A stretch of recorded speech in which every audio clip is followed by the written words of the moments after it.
Most of us have probably had an encounter with a person asking for some money for food or gas or medicine. Or perhaps an unemployed relative or friend needing just a little help to get by. Or we've responded to a plea for donations on social media for a family in crisis or in the midst of a tragedy. We've all had our opportunity, I suspect, to choose to give something, some money away or not. Well, I'm not going to spend any time this morning talking about the do's and don'ts of charitable giving, the safe ways to deal with panhandlers, or how to discern the integrity of online solicitations, all topics about which I'm glad to have conversations with you at some point. I am going to talk about money and generosity, your favorite Sunday morning topics. I know when you dressed in whatever worship attire you are comfortable in, you likely were not thinking, I sure hope Pastor Robert preaches about money today. Maybe the opposite. I'm going to talk about money and generosity today because the priests and prophets of Israel, Jesus and Paul, talked about money and generosity quite often in the collection of writings that we call the Bible. Today's appointed text from Amos 6 and Luke chapter 16 and our text from Paul's letter to young Timothy all concern money, wealth, and generosity. The teaching stories or parables told by Jesus to the crowds following him to Jerusalem in Luke that we have been sharing over the past few weeks shift from God seeking the lost sheep, the lost coin, the prodigal son, to the story of the dishonest manager. Can you advance the slide? Last week, to a wild story about a rich man dressed in fine purple linens and a poor man named Lazarus, covered with sores, who longed to satisfy his hunger with what fell from the rich man's table. Even the dogs would come and lick his sores, says the storyteller. In that story that we didn't read this morning, he laid at the rich man's gate every day, hungry, homeless, and poor. The storyteller says both men died, and Lazarus was carried into heaven with Abraham, while the nameless rich man was tormented in Hades. The rich man pleaded for mercy, and Abraham replied, "Child, remember that during your lifetime you received your good things, and Lazarus, in like manner, evil things. But now he is comforted here, and you are in agony. Besides all this, between you and us is a great chasm that has been fixed, so that those who might want to pass from here to you cannot do so, and no one can cross from there to us." There's a dozen sermons in that little story. A dozen sermons in that little story. Just remember, it is a story using images the first century here would identify with. For instance, Lazarus is clearly a leper, and out of fear and suspicion of their disease, lepers lived alongside the poor and widows in Gehenna, the valley of trash, where fires burned day and night. The rich man in the newly constructed houses in the burbs, with new wells and protective walls around them. A chasm had formed in Israel between those who had wealth and those who did not. That very disparity that the prophet Amos had cried out about some 800 years earlier.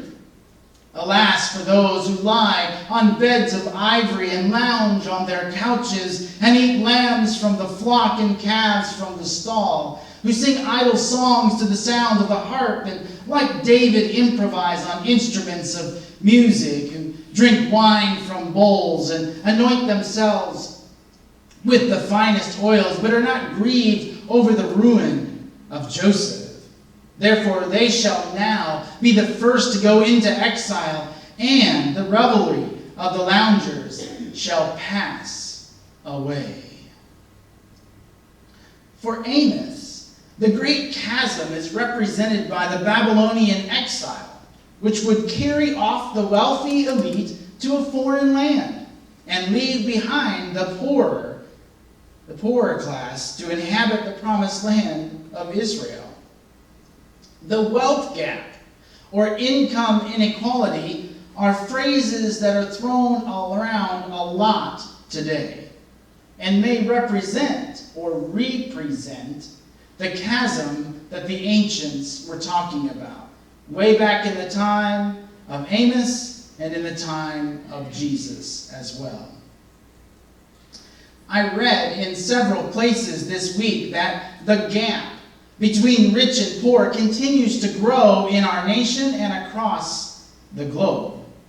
For instance, in one article I read that in 1965, CEOs made about 20 times more in income than the average production worker in their companies.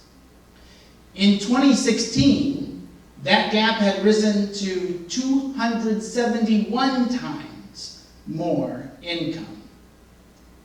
It's a generational gap as well. I read this morning in the Wall Street Journal that 2/3 of millennials, those who were born from about 1980 up to around 2000, it takes them 20 years on average, 2/3 of them, 20 years on average to save a 20% down payment on a house. 20 years to save a 20% down payment on a house. That means they don't have a chance, perhaps, at buying a home until they're 40 years old.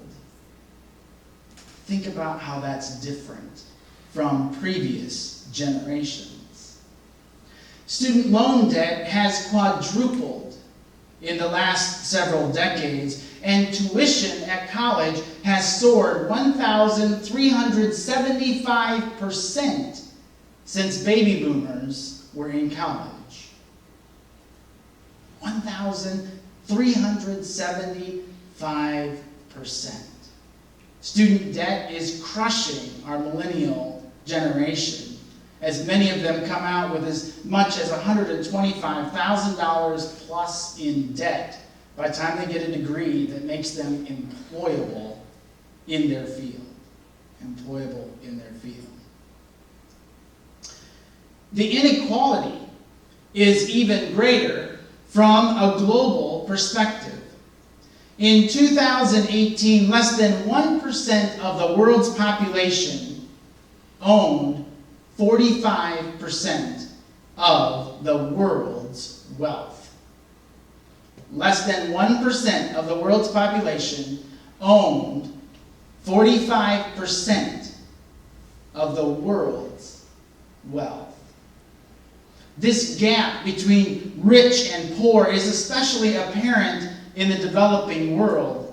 One photographer, Johnny Miller, illustrates the vast divide between the wealthy and the poor by taking aerial photographs of cities, primarily in developing countries. In city after city, luxury homes and golf courses are bordered by protective walls that separate them from squalid slums of corrugated tin and wooden huts, such as pictured here. Miller's images are convincing and they are convicting, just as the word pictures from Amos and Jesus were convicting so many centuries ago. This picture was taken in Mumbai. And this picture, if you can't see it there, the bottom portion of the picture is the barrios of Mumbai. Those corrugated cardboard and tin shacks with blue tarps as roofs, bordering the city, right next to the city. This is real, not photoshopped, taken from an aerial view of Mumbai, one of the wealthiest cities in the world. But we love our money. We love our money, don't we?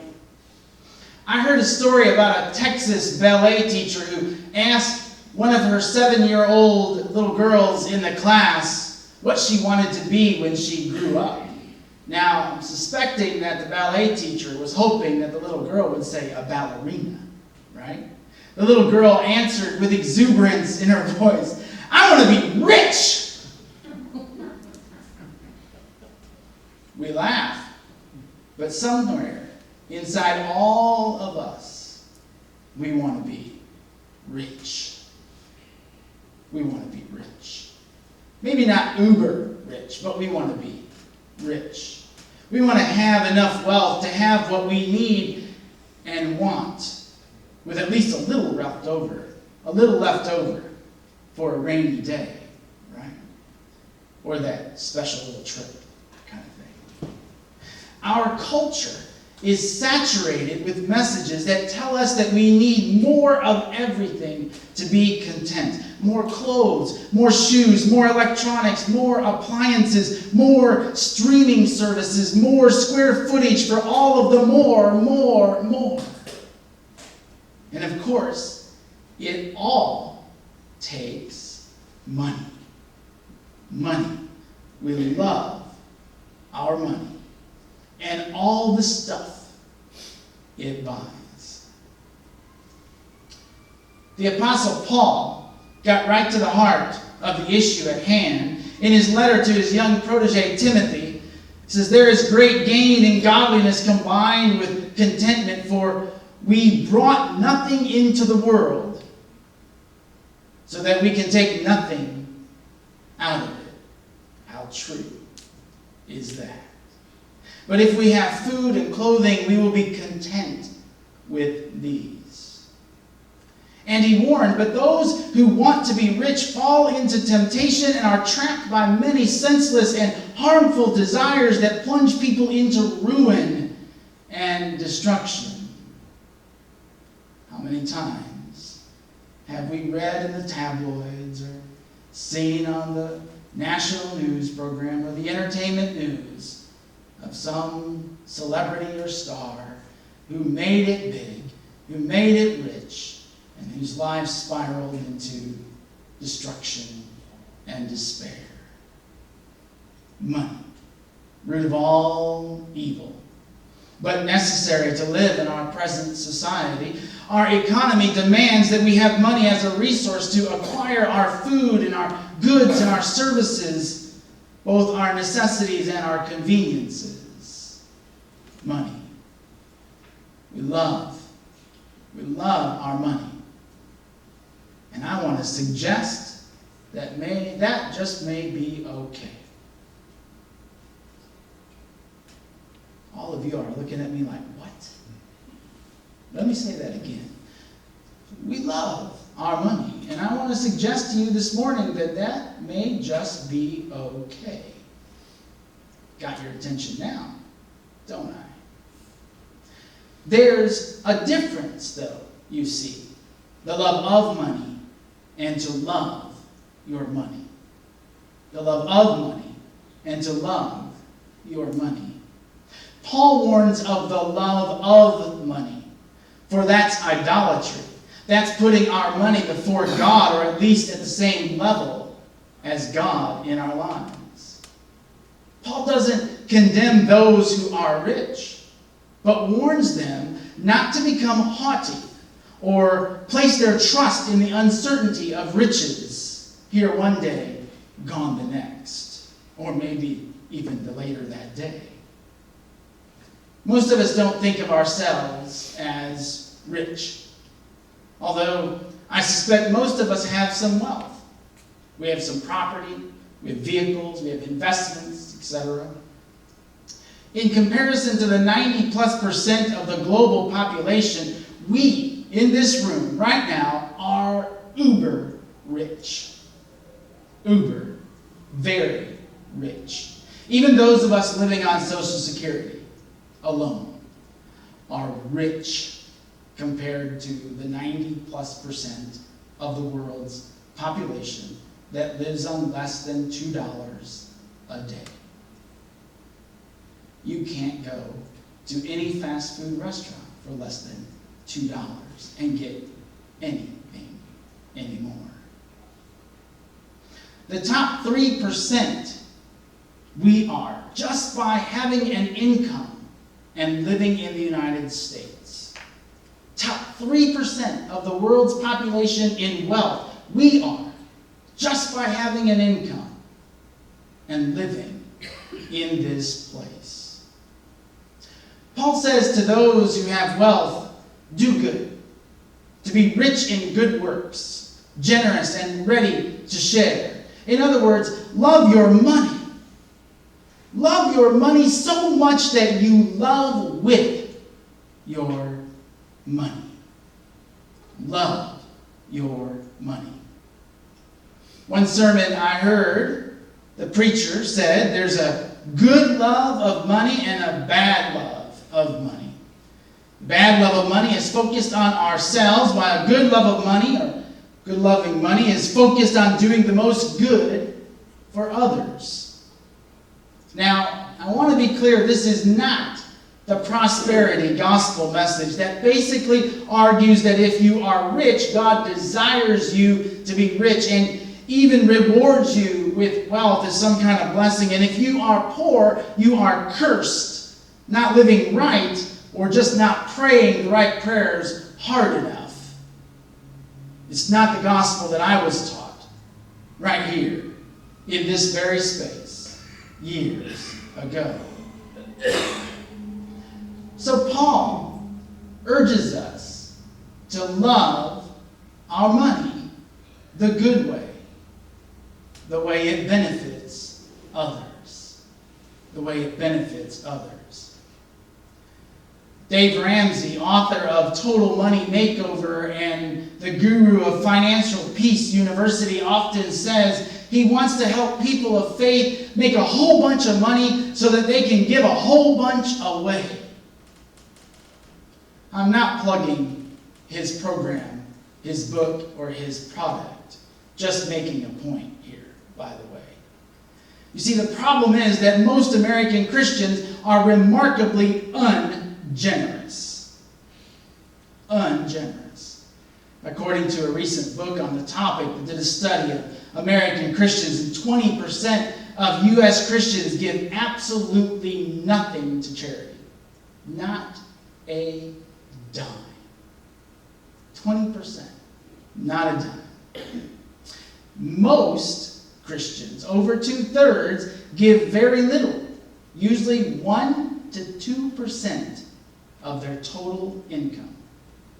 1 to 2% of their total income to the church and charity. That leaves 99 or 98% for everything else. Now, a little full transparency here. I've spent some time in my life hating money. Hating it. Just hating money. It's the root of all evil. It's bad. It is not good stuff. I hate all the evil that it can buy, including the power to corrupt systems, to make them advantageous for a few, not for the most. But today, I'm going to transform my attitude about money for a minute. And I want to encourage you to love your money. To love your money. I want to encourage you to love your money by being generous with your money and thus loving others through it. I want to encourage you to love your money by not letting go, or by not letting your fear that you may not have enough for yourself if you give some of it away to make you choose selfishness over compassion, I want to encourage you to not let your fear that you may not have enough for yourself to keep you from acts of compassion and generosity. I want to encourage you to love your money so much that you choose to participate in fair trade and investing in sustainable products and local services, all good for people and the planet. I want to encourage you to love your money by sponsoring a student through Blessings in a Backpack, River Valley Communities. $10 a month. Think about this. $10 a month covers a student for the entire school year. For the entire school year. We get to send home bags of blessing of food for a child on that weekend so that when they come back on Monday, they're ready to learn. They're not grouchy. Maybe they're healthier. We hear from the teachers. I hear from the principals, the teachers, the social workers all the time how much they appreciate this program, how much good it's doing for the children. We have 325 in the program right now in 16 different schools and looking at 360 before the end of the school year in our community, across our county. $10 a month. That's a Coke at McDonald's every week. $10 a month. And you can sponsor a student for the entire year. If everyone in this room pledged to do that today, we wouldn't have to raise another dime for Blessings in a Backpack for the entire school year. $10 a month. What do you spend $10 a month on? Perhaps you can take that on. You can love your money by sponsoring a student. I'm going to encourage you. I want to encourage you to love your money by choosing to support the mission and ministry of your church to be a movement for wholeness in a fragmented world. To love your money by giving to the reconciliation offering, our special offering here at the end of September. That our shared works of healing, old and new racial divisions, will be mended in our communities. There's great work going on throughout our regional church and our general church all over the United States and Canada, reconciling folks together, bringing people together, healing old wounds and new wounds alike, bringing people together at the table of our Lord, Jesus Christ. People from all walks of life, from every place, coming together. I want to encourage you to love your money, to do some good in that way.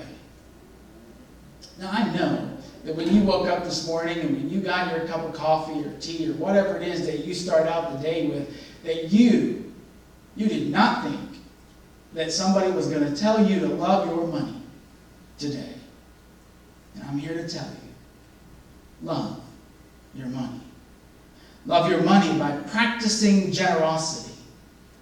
And then, when you do, you will experience a discipleship in your life. Amen.